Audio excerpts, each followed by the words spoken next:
Енді біз өзіміздің Excel диаграммамызды сәндеу және стильдерін өзгертуді қарастырайық. Сәндеу түстермен ойнауды, сонымен қатар диаграммаға әртүрлі элементтерді қосуды білдіреді. Диаграмма құралдары қойындысы пайда болатындай етіп диаграмманы оқыңыз. Енді дизайн қойындысына қарап, солға қарай жүріңіз. Сонда сіз «Добавить элемент диаграммы» диаграмма элементін қосу түймесін табасыз. Мұны басыңыз. Диаграммаға название осей, ось аттары немесе название диаграммы, диаграмма аты сияқты әртүрлі элементтерді қосуға болады. Қазіргі уақытта біздің диаграммада тақырып мүлдем жоқ. Егер сіз енді над диаграммой дегенді бассаңыз, диаграмма тақырыбы пайда болады.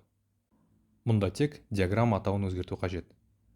Диаграмма тақырыбын екі рет оқыңыз, немесе барлық әріптерді бөлектеңіз және деректерге сәйкес келетін диаграмма тақырыбын теріңіз. Мен Sales 2016 деп теремін. Добавить элемент диаграммы тармағына оралыңыз. Название осей, ось атауларын қосайық. Название осей, основная горизонтальная түймесін басыңыз. Енді біз көлденең осьте Sales Manager, сату менеджерлерін деген атау қоса аламыз. Сонда мына адамдардың аты нені білдіретінін түсінеміз. Келесі добавить элемент диаграммы. Название осей, основная вертикальная тармағына оралыңыз. Бұл мына вертикаль осьқа атау береді. Оны өңдеу үшін барлық мәтінді екі рет оқып немесе бөлектеңіз. Енді мен Sales деп теріп, қасына доллар белгісін қосамын. Осылай тік осьтің ішіндегі сандар нені білдіретінін түсінеміз. Жалпы егер сіз басқа диаграмма элементтерін қосқыңыз келсе, дизайн қойындысындағы добавить элемент диаграммы түймесін басу керек екенін ұмытпаңыз. Диаграмманы өзгертудің тағы да бір әдісі. Диаграмманы басқан кезде жоғарғы оң жақта үш түйме пайда болады. Плюсты бассаңыз, ол бізге жаңа ғана қарастырылған добавить элементы диаграммы, диаграмма элементін қосу батырмасымен бірдей нәрсені жасайды. Диаграммаға қосқыңыз келетін кез келген опцияларды қосып немесе алып тастай аласыз.